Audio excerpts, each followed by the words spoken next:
Buenos días, hermanos, Dios les bendiga. Sean todos ustedes bienvenidos. Aquellos que también nos estén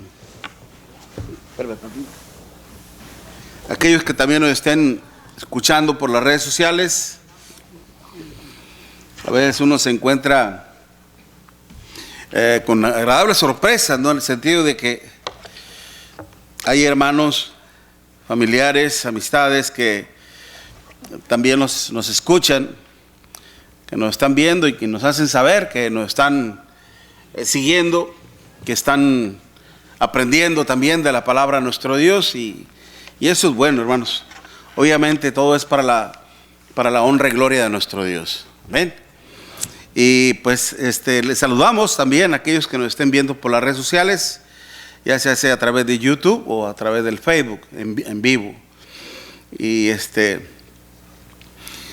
esto nos anima también a todos en general, en el sentido de que la persona alcance el conocimiento, que la persona entienda también la palabra de nuestro Dios, ayudar a que las personas entiendan, asimilen bien el consejo de Dios y obviamente poniéndolo en práctica, ¿no? Obedeciendo a la palabra de nuestro Dios. Es ahí en donde se alcanza la bendición, no solamente oyendo, sino poniendo en práctica lo que el Señor nos dice. Aunque acuérdese de la epístola de Santiago: bienaventurado aquel que confía en Jehová, ¿no? Al hacer lo que Dios nos manda, no solamente ser oidores. Bien, estábamos viendo la semana pasada en cuanto a la parábola del tesoro escondido, y estábamos en la introducción, habíamos señalado que una de las proposiciones o una de las intenciones que tiene esta parábola precisamente es hacernos ver el gran amor que Dios tiene para con todos nosotros, ¿okay? El que Él nos muestra a través de esta parábola el gran valor, hermanos, que cada una de nuestras almas tiene para nuestro Dios, con el fin precisamente de que nosotros aprendamos a apreciar tanto el amor que Dios nos ha mostrado, el valor que Dios ha puesto en nuestras almas, hermanos, y que de esta manera a la vez no solamente apreciar, reconocer, valorar, sino también responder de la misma manera hacia nuestro Dios. Como en el caso, decíamos, de nosotros como padres, ¿no? Instruimos a nuestros hijos, inculcamos valores morales, éticos, sobre todo espirituales. Les enseñamos a ser de alguna manera honestos, sinceros, el ser agradecidos también, para que algún día, cuando uno ya esté viejillo, y que ya uno pues dependa de ellos y le diga a uno: mi hijo, tráeme un vaso de agua. Párese usted, pa. Usted puede ir y tomarlo. Imagínense que un hijo nos diga de esta manera, okay. No va a haber tal vez reverencia, no va a haber respeto, no va a haber agradecimiento por lo que uno hizo durante muchos años por ellos. Entonces, la ingratitud, hermanos, eso dejémoselo para la gente que en realidad no conoce a Dios, para la gente que no siente un compromiso con Dios, para la gente que no ha sabido valorar y apreciar lo que Dios ha hecho por ellos y por todos nosotros. Por eso, más nosotros, la iglesia, el pueblo de Dios, los hijos de Dios, tenemos este compromiso de aprender y de valorar todo lo que Dios ha hecho con nosotros y la manera de cómo recompensar todo ese amor a nuestro Dios. Ciertamente nosotros no podemos de alguna manera recompensarle completamente a Dios todo lo bueno que Él ha sido para con nosotros, pero al menos tener el interés, el deseo de mostrarle esa gratitud, ¿no?, y esa devoción a nuestro Dios sirviéndole en su pueblo. Ahí en Mateo capítulo 13 estábamos viendo el versículo 44. Además, el reino de los cielos es semejante a un tesoro escondido en un campo, el cual un hombre halla y lo esconde de nuevo, y gozoso por ello va y vende todo lo que tiene y compra aquel campo. Okay. Ya hablamos un poco en la introducción también sobre quién es ese hombre. No es la persona que va en busca de Cristo, no es la persona que se encuentra con el Evangelio, no es en sí la humanidad o nosotros, sino más que todo hace referencia principalmente a nuestro Señor Jesucristo. El tesoro escondido, como lo habíamos ilustrado a través de la palabra de nuestro Dios, Dios siempre se ha referido en relación a su pueblo como mi tesoro. Y veíamos que esa consideración, es aplicable siempre y cuando el pueblo hacía lo que Dios le pedía. Seréis mi especial tesoro. Como vamos a recordarlo un poquito, en Éxodo capítulo 19, versículo 5. Éxodo 19, versículo 5. Ahora pues, si dieres oído a mi voz y guardareis mi pacto, vosotros seréis mi especial tesoro sobre todos los pueblos, porque mía es toda la tierra.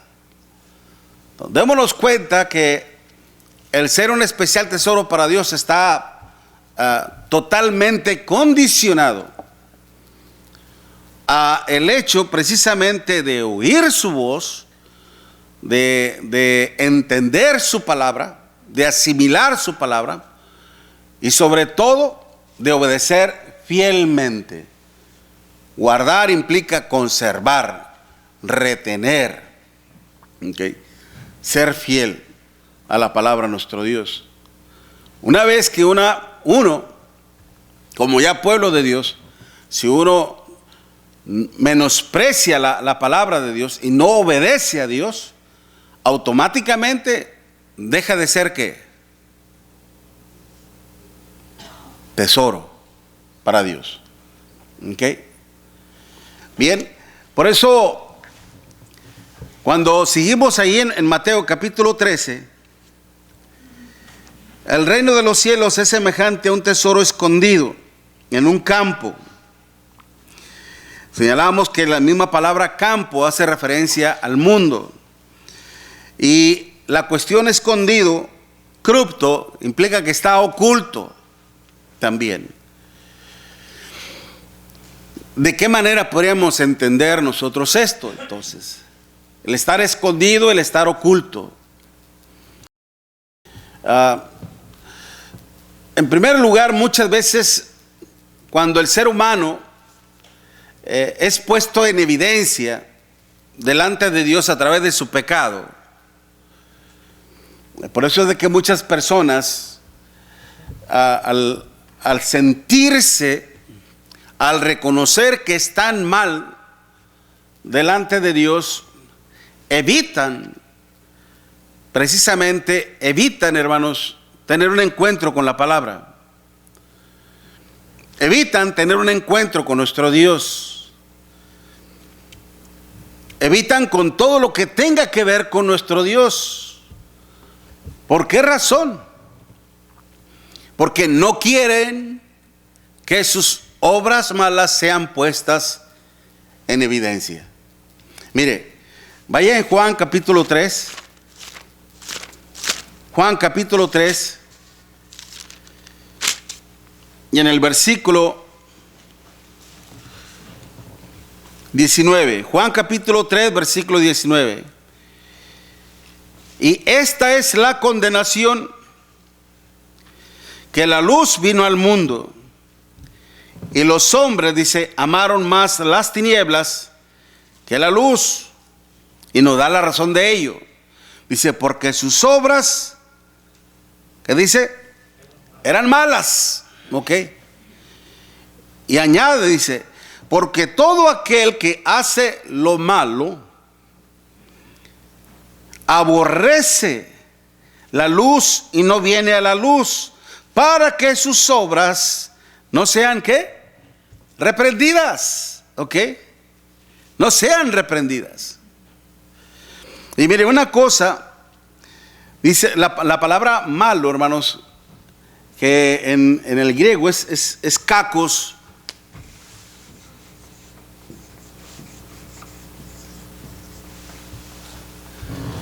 Implica de alguna manera perversidad, malicia, ¿ok? Perversidad, malicia, aún.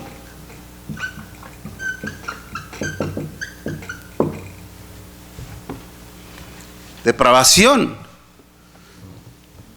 Todo eso es lo que implica la palabra cacos, malo. Entonces, cuando dice precisamente porque todo aquel que hace lo malo, ¿okay? En sí, las obras malas son el problema para nuestro Dios. Y obviamente la persona que las practica entonces se pone en un serio problema. Porque dice, y esta es ¿qué? La condenación. Dios condena el pecado. Y el pecado se manifiesta a través de la perversidad, de la malicia, de la depravación.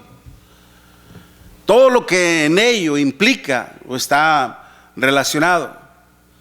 Por eso cuando dice, todo aquel que hace lo malo, dice, aborrece.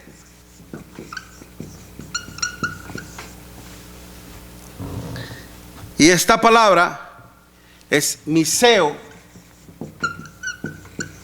implica odiar. Y todo aquel que odia, ¿qué es para usted odiar? Aborrecer. ¿Qué más? Repudiar. O sea, fíjese, ¿qué sentimientos implica en ello? En el sentido de aborrecer, repudiar, coraje. Más allá, ira. ¿Ok? Ira. Por eso muchas veces cuando una persona sabe que usted es cristiano y la persona, hermanos, es una persona que no teme a Dios, inmediatamente lo va a querer agredir, lo va a querer insultar, lo va a querer hacer sentir menos. Y es por eso que a veces lo dicen, tú eres de esas mentes retrógradas. O sea, ellos, los que viven una vida inmoral, ya sea en la homosexualidad o en todo el movimiento gay, hermanos, a ellos no se les puede ofender, pero ellos sí se sienten con el derecho de decirte, eres una mente retrógrada, eres una mente retrasada, eres una mente muy lenta y muy torpe para darte cuenta de la realidad de las cosas. Eso es lo que significa. Una mente retrógrada que se quedó atrás, que se quedó en el pasado. Y te agreden, insultan y cosas así. ¿Por qué? Y más cuando le quieres hablar, no, ni empieces con ese tema. Mira, aquí no se toca ni la política ni la religión, ¿verdad? Y no sé cuál otro tema me han dicho a mí. Bueno, perfecto. Es cuando la persona blasfema, habla mal a nuestro Dios, hermanos. Acuérdense de lo que dice el Señor, lamentablemente. No deis las perlas. ¿A quién? A los cerdos. No sea que la pisoteen. ¿Se acuerda cuando Herodes quería cuestionar a nuestro Señor Jesucristo? Cuando le llevaron a Herodes, y Herodes le preguntaba y le hablaba y caminaba alrededor como si fuera una víbora y lo cuestionaba y le hacía preguntas. Y el Señor, ¿qué posición tomó? Ninguna palabra respondió. Okay. Pero fíjese el punto, precisamente, el aborrecer, el odiar, ¿verdad? No viene a la luz para que sus obras no sean reprendidas. Nosotros tal vez en algún momento de nuestra vida estábamos, al estar en el mundo, vivíamos tal vez de esa manera. Tal vez no éramos tan perversos, tal vez no éramos tan malos, ¿okay? Porque ciertamente hay diferentes condiciones, diferentes situaciones. Cuando el hermano David nos hablaba en cuanto a la parábola de las bodas, que en primer lugar los primeros que fueron invitados no quisieron asistir, y después le decía a sus siervos: haz que vayan por los caminos y inviten tanto a los buenos y a los malos, justos e injustos, de alguna manera, buenos y malos. ¿Quiénes son los malos? Los que de alguna manera practican la maldad en toda su plenitud. ¿Y quiénes son los buenos? ¿Quiénes podemos decir quiénes son los buenos? Los que practican lo bueno, los que de alguna manera buscan agradar a Dios. Un ejemplo, debe usted un ejemplo de la Biblia. Yo le tengo dos, para que tenga una idea. Cornelio. ¿Cómo era Cornelio? Un hombre que temía a Dios, que oraba siempre a Dios y que daba limosna al pueblo. ¿Era un hombre bueno? Sí, pero necesitaba escuchar el evangelio. Otro, el etíope, excelente, ¿verdad? ¿Quién más? Mujeres que dan clases. Nomás dígame la persona. Aquella que estaba en el río, ¿cómo se llamaba? No, aquella que estaba en el río, ¿cómo se llamaba la que estaba en el río? Y que dice que Dios le abrió su corazón. Lidia. Ok.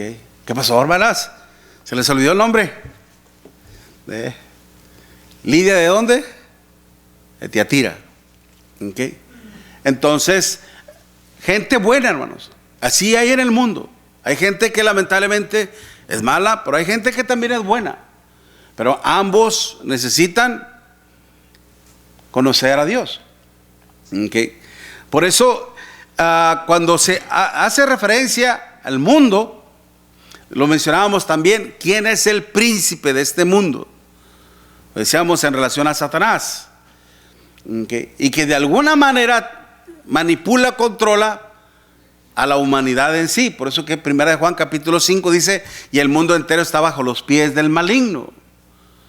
Entonces, si hace referencia a que este tesoro está escondido en un campo, es decir, en el mundo, implica, hermanos, que está escondido ¿en dónde? ¿Se acuerdan cuando Adán y Eva escucharon la voz de Jehová que se paseaba en el huerto del Edén?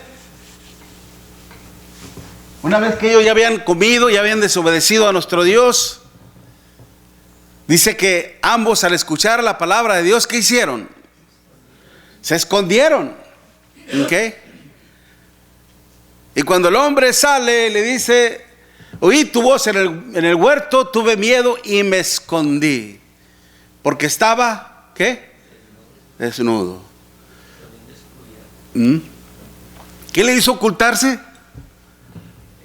Su pecado. ¿Okay? La gente se oculta detrás de su pecado, se oculta, está escondido. Por eso cada alma que cae en pecado es oculta en el pecado, en el mundo mismo. Cuando la gente está en el mundo, está en el afán de las cosas, ocupado en sus cosas. Ciertamente algunas por necesidad. A veces trabajamos por necesidad, a veces trabajamos por algunos proyectos que necesitamos realizar para un futuro, etcétera, etcétera. Mientras que hay muchos que trabajan solamente para suplir sus gustos, ¿verdad? Hoy voy a trabajar horas extras para irme al concierto, o al baile, o hacer esto, hacer aquello. Muchas veces para satisfacer, ¿qué? ¿Satisfacer qué? Sus deleites, ¿okay? Sus gustos. Hay de gustos a gustos, ciertamente, ¿okay? Pero hay que tener cuidado en eso. Pero precisamente cuando la mente está tan afanada en las cosas de la vida, hermanos, no hay tiempo para Dios. ¿Cuál es el afán de este mundo? Como dice en 1 de Juan capítulo 2 versículo 16, la vanagloria de la vida, los deseos de ¿qué? Los deseos de los ojos, los deseos de la carne y la vanagloria. ¿Okay? Es ahí en donde mi mente, antes de venir al cristianismo, estaba oculta en eso. Estaba afanada en eso. Y a veces las tareas, los quehaceres, los deberes, hermanos, a veces hasta estas cosas, aún hasta los cristianos, a veces causa tensión. A veces hasta los cristianos mismos. ¿Usted sabe lo que es tensión? Usted agarra una cuerda o una liga, la jala y el otro lado la jala. Se tensa. Va a llegar un momento en que la liga no soporte, no aguante. Y cuando reviente va a tirar para un lado. Y va a pegar para un lado. Va a lastimar a uno. A veces cuando las relaciones, hermanos, se ponen tensas, a veces por cosas de la vida, por el trabajo, los hijos, qué sé yo, muchas cosas, la situación se pone tensa, se va a romper y alguien va a salir, ¿qué? Lastimado. Y cuando se llega a eso, al hecho de lastimar, hermanos, empiezan los problemas. ¿Okay? Y obviamente si Dios no gobierna nuestra vida, vamos a responder, vamos a querer responder de la misma manera. No, esto no se queda así, esta me la pagas, ¿por qué me la pagas? Ya no te voy a hacer tortilla de harina. Se crea. luego castigarlo, ¿verdad? No se crea, pero en parte es de que uno va a querer responder carnalmente, humanamente, ¿no? Entonces, ciertamente nosotros antes de venir al cristianismo estábamos ocultos en el pecado. En el pecado. No había poder alguno humanamente posible que nos sacara de esa condición. Prácticamente estábamos perdidos. Es por eso que nuestro Señor Jesucristo dice allá en Juan capítulo 3 versículo 17, esta es la condenación. Es decir, que mientras que la persona no salga de esa condición moral y espiritual, hermanos, no hay salvación. No hay salvación. Y es por eso que a eso vino precisamente nuestro Señor Jesucristo, a sacarnos del pecado, a sacarnos del afán de la vida, a sacarnos precisamente, hermanos, de nuestro mayor problema, que es el pecado. Por eso cuando dice la Escritura en Mateo capítulo 3, un hombre dice, haya, ¿okay? Sin embargo,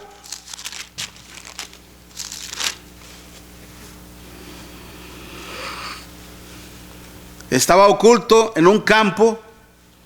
Ya sabíamos, ya explicamos a qué se refiere eso, a la condición del hombre, en el pecado, en el afán de la vida, ¿okay? En algo meramente inútil. ¿Se acuerdan también lo que dice el apóstol Pedro cuando dice, porque fuimos rescatados de vuestra vana manera de vivir? ¿Okay? Fuiste rescatado de vuestra vana manera de vivir.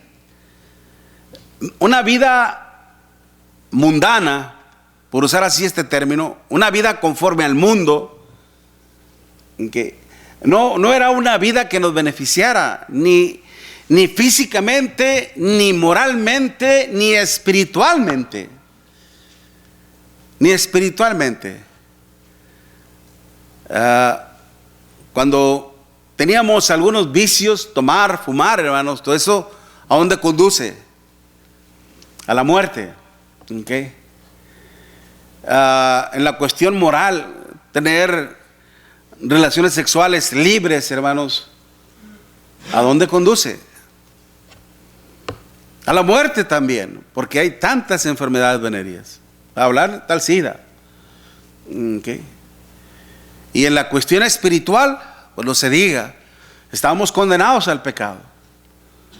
Ese era realmente nuestro destino. Por eso Pedro dice, fuimos rescatados de vuestra vana manera de vivir. No obteníamos nada bueno en esa vida. Fuimos rescatados de vuestra vana manera de vivir, la cual recibisteis, ¿de quién? De vuestros propios padres. A veces lamentablemente, precisamente es que la principal educación, la principal enseñanza, ¿en dónde la obtiene el niño? En el hogar, ¿okay? En la casa. Esa es la principal escuela. Y luego va a otros sectores educativos como la escuela, la primaria, etcétera. Y si él ve, como recuerdo una ocasión así rápidamente, cuando inició el curso en un año, y pues todos los niños ahí contentos y todo, y la nueva maestra que tenía el grupo les empezó a preguntar su nombre y dónde vivían, y empezaron a responder: Pedrito, Juanito, Felipe, Tomás, etcétera, etcétera, etcétera, ¿no? Y ya llegó con uno y le preguntaron: bueno, ¿y tú cómo te llamas? Miguelito. Bien, Miguelito. ¿Dónde vives, Miguelito? En el infierno, maestra. Y se rieron todos los niños. ¿Okay? Y el niño serio dijo: en el infierno. Y la maestra pues, como que causó sorpresa, algo así. Y bueno, una sonrisa leve, ¿no? Y dice: bueno, ok. Todo bueno el chiste. Pero dime dónde vives, Miguelito. Dinos dónde vives. En el infierno, maestra. Y ya uno que otro más o menos se rió otra vez. Y la maestra ya no se rió. Dijo: Miguelito, seriamente te estoy preguntando dónde vives. Y Miguelito le dijo: en el infierno, maestra. Está bueno, dice. Vamos a dejarlo así, después voy a hablar contigo. Y así quedó. Ya cuando salieron los niños, cada quien se fue a su escuela y la maestra fue siguiendo a Miguelito. Lo vio dónde entró, cuál era su casa. Dijo: ahorita voy a hablar con tus papás. Se metió también. Llegó y tocó. Y antes de tocar, hermanos, oyó un griterío adentro. No, que tú y que este y que el otro y que no, que aquello y que órale. Dijo: no, pues voy a tocar. ¿Quién? Yo, la nueva maestra de su hijo. No, pues abrí la puerta a la señora. ¿Y qué quiere? No, pues venía a traerle una queja de su hijo, dice, pero pues veo que está ocupado. Sí, estamos bien ocupados. Y le cerró la puerta. Y volvió a escuchar. has hecho de nuestro hogar un infierno. Tú lo has convertido en un infierno. No, que tú, que por todo esto y lo otro, vivimos en un infierno. Con razón el hijo decía que vivía. ¿En dónde? En un infierno. Porque eso era lo que miraba. ¿Ok? Entonces démonos cuenta precisamente el punto que estoy tratando en sí, hermanos. Démosle gracias a nuestro Dios de lo que fuimos rescatados. ¿Ok? Sin embargo, para que se llevase a cabo ese rescate, fuimos rescatados de vuestra vana manera de vivir, no con cosas corruptibles como oro o plata, sino con la sangre preciosa de Cristo, como de un cordero sin mancha y sin contaminación, ya destinado desde antes de la fundación del mundo.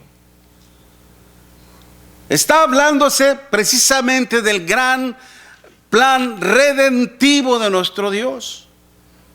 Por eso este hombre dice que cuando halló el tesoro, el cual un hombre halla y lo esconde de nuevo, y gozoso por ello va y vende todo lo que tiene y compra aquel campo. Es decir, no podía tomar el tesoro. No lo podía tomar. ¿Ok? ¿Por qué no lo podía tomar? ¿Qué no era más fácil agarrarlo y llevártelo? Tenía su costo. Tenía su costo, hermano. No podía tomar algo que aún no le pertenecía. No era de él. Porque el campo no era de él, era de otro. Era de otro. Tomarlo así, hermanos, era robar, era caer en transgresión. El Señor no podía tomar algo que no era suyo, porque era cometer pecado. Por eso yo no le puedo decir, y le estoy siendo honesto, mi hermano, sincero, yo no le puedo decir o explicar de bien a bien el texto de Romanos capítulo 6, versículo 23, porque la paga del pecado es muerte, mas la dádiva de Dios es vida eterna en Cristo Jesús. Okay. En la eternidad hay una ley que determina: aquel que peca muere,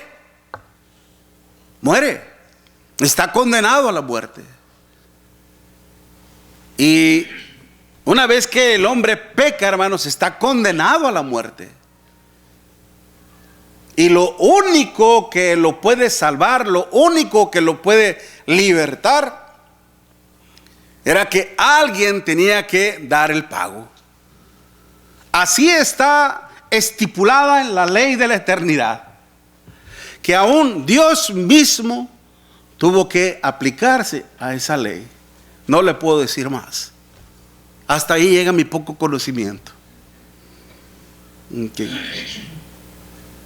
Pero sin la redención de Cristo, sin la redención de nuestro yo, usted y yo no teníamos la más mínima esperanza de sanidad, ni de salvación, ni de nada. ¿Sí me expliqué bien, hermanos? Quiero explicármelo a lo más claro posible, para que precisamente, hermanos, entendamos hacia dónde Dios nos quiere llevar con esta parábola. Mira, Miguel, date cuenta de todo lo que yo hice por ti, de todo lo que tú necesitabas que yo hiciera por ti. Y es por eso que nuestro Señor Jesucristo, hermanos, cuando dice que deja eso, no podía tomarlo en ese momento. Lo que hace es de que, gozoso por ello, va y vende todo lo que tiene y compra aquel campo. Gozoso por ello.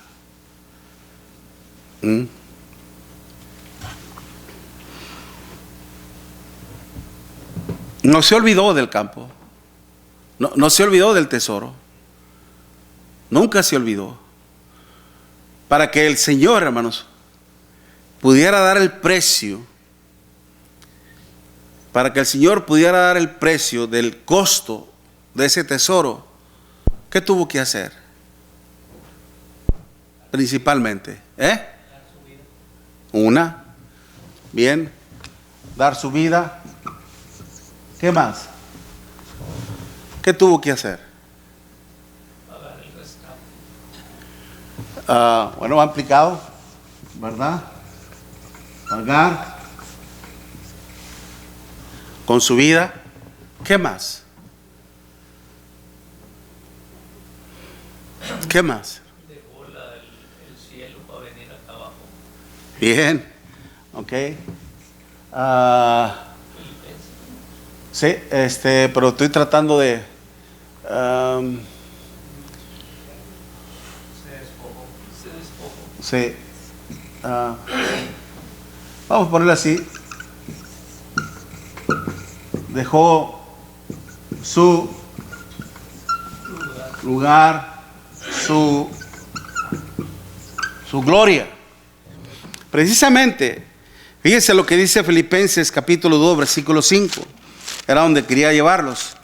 Cuando dice, haya pues en vosotros este mismo sentir. Efesios capítulo,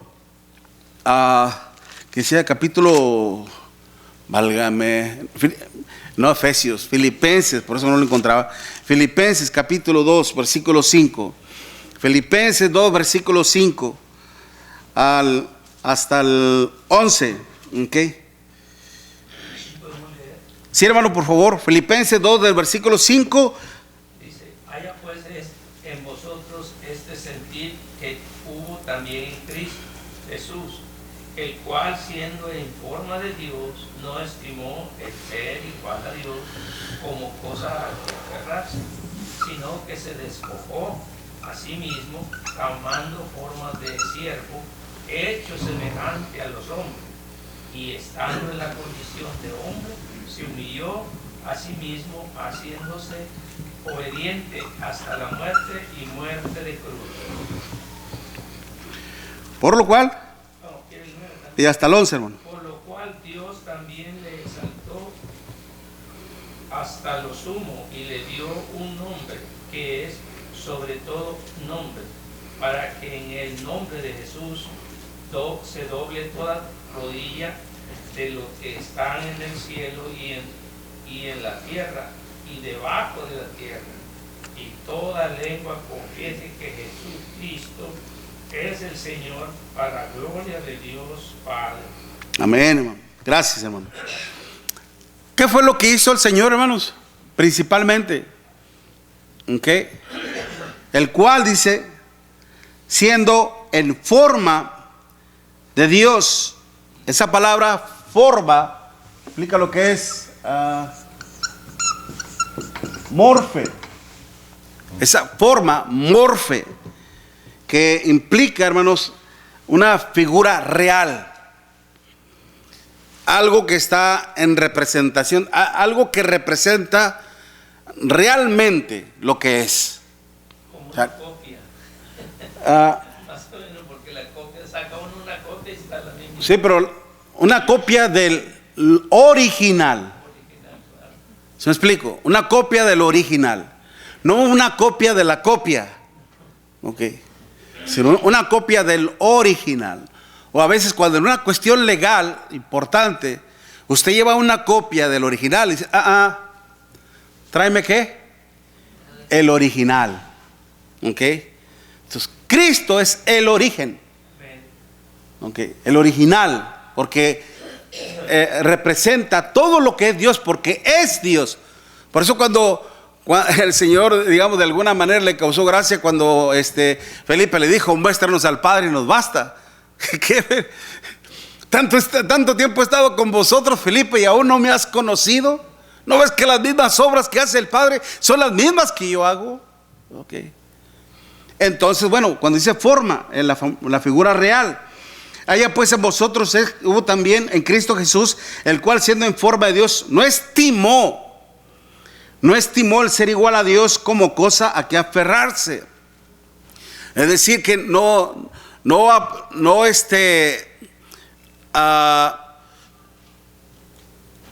quiere decir que no lo haya considerado. Dijo, no, yo no voy para allá. Yo estoy muy contento aquí. Yo no me quiero desprender de esto, ¿ok? Sino dice precisamente el ser igual a Dios como cosa que aferrarse. El hecho de no querer renunciar. Por eso cuando dice, sino que se despojó a sí mismo. Esa palabra, precisamente la apunté aquí. Ekenosen, ¿ok? Despojarse. Ekenosen implica el hecho de vaciarse. Como cuando un vaso está lleno de agua y usted lo que hace es de que lo tira y el vaso queda vacío. Él se vació. ¿De qué? De sí mismo en cuanto a Dios. Precisamente, si nos referimos de su deidad, estamos hablando de su poder, ¿okay? De su propia gloria, poder y gloria, de su propia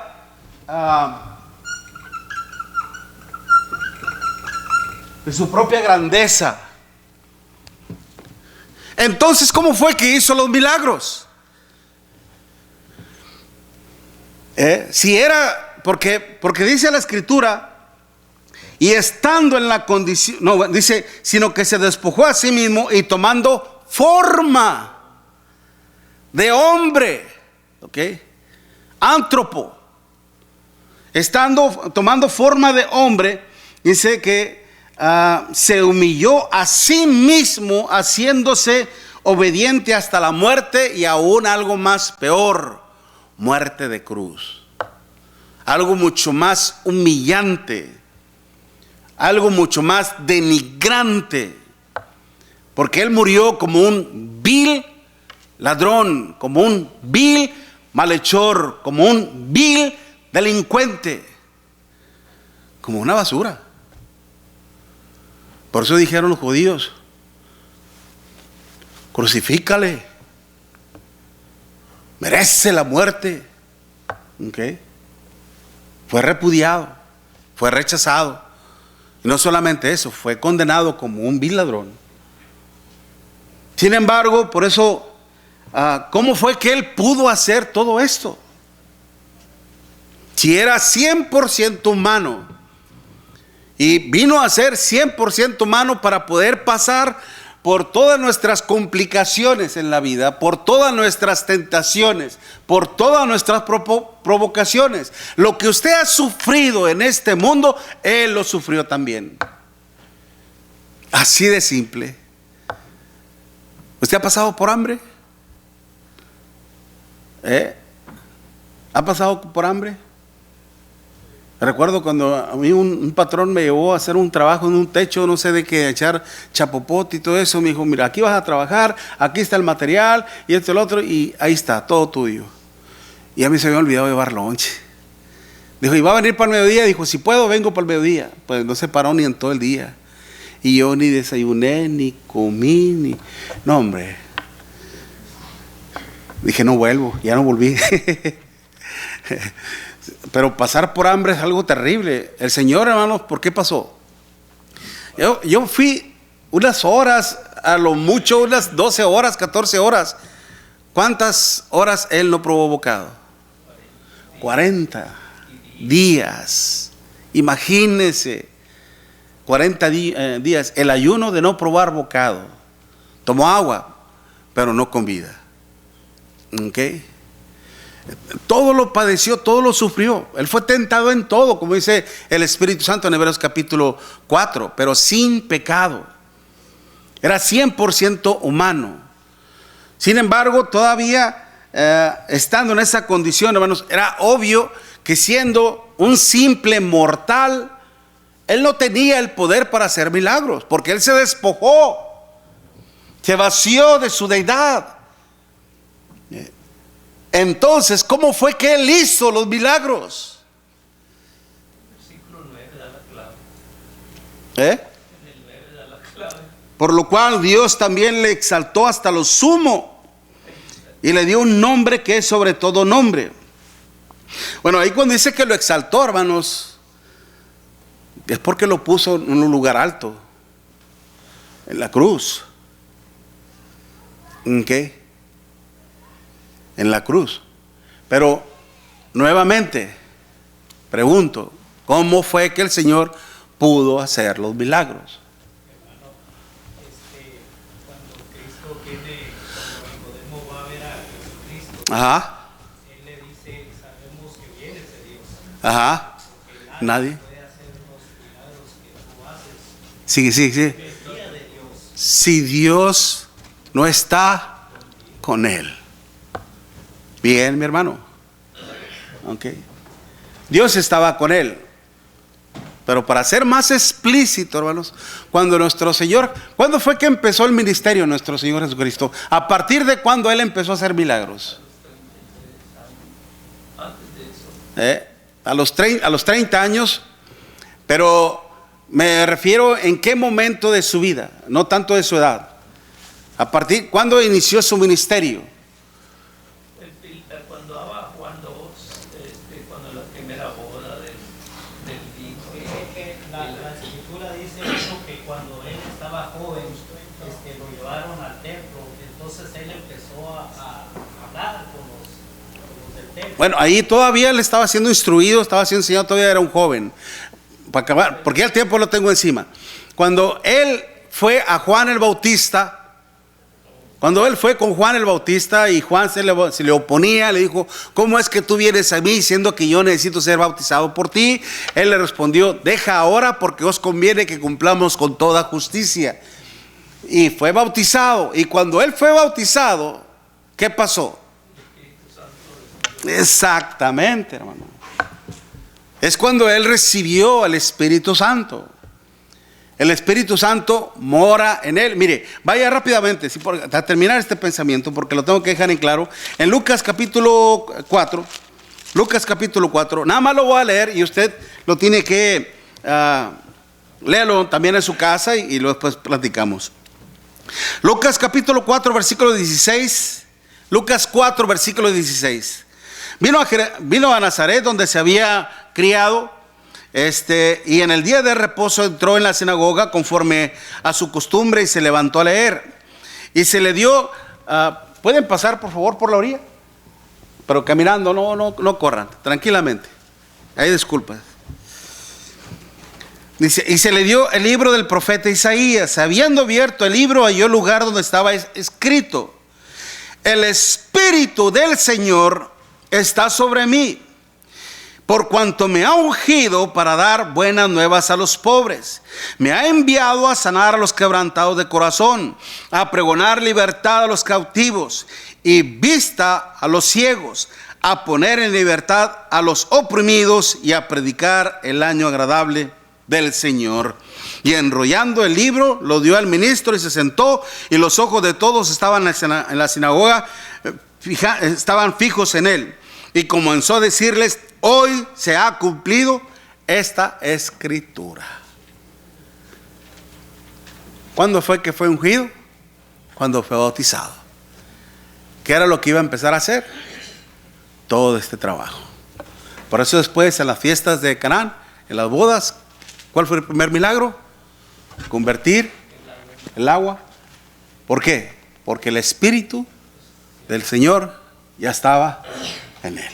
Amén. Cuando dice del tesoro escondido y que el costo que tiene que tener para encontrarlo, acordé de la parte del joven que viene a Jesús y que le dice, ¿qué sería bueno hacer para... ¿Qué bien haré para heredar la vida eterna? Y le dice, y cuando le dice todo y que le dice que venda todo, se va triste. Entonces sí, es lo que pasa con nosotros. Ciertamente. Exactamente. ¿Verdad? Lo que él no pudo hacer, el Señor lo vino a hacer. Buen punto, mi hermano. Gracias, buen punto. Excelente. Gracias, hermanos. Dios les bendiga. Vamos a tomarnos un receso y luego rezamos a la adoración a nuestro Dios. Dios les bendiga, hermanos.